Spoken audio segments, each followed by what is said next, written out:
SSC 2026 শিক্ষার্থীর জন্য math এক্সামে খুব ইম্পর্টেন্ট একটা এমসিকিউ নিয়ে আসলাম। চলেন আমরা সলভ করি।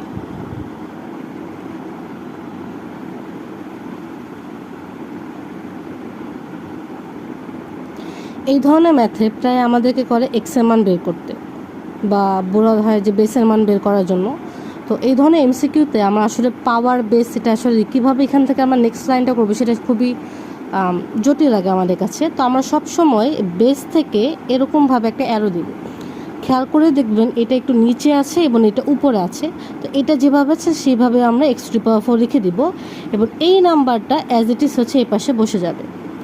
এখন আমাদের উদ্দেশ্য হচ্ছে কোনোভাবে পাওয়ারটাকে সেম করা অথবা বেসটাকে সেম করা।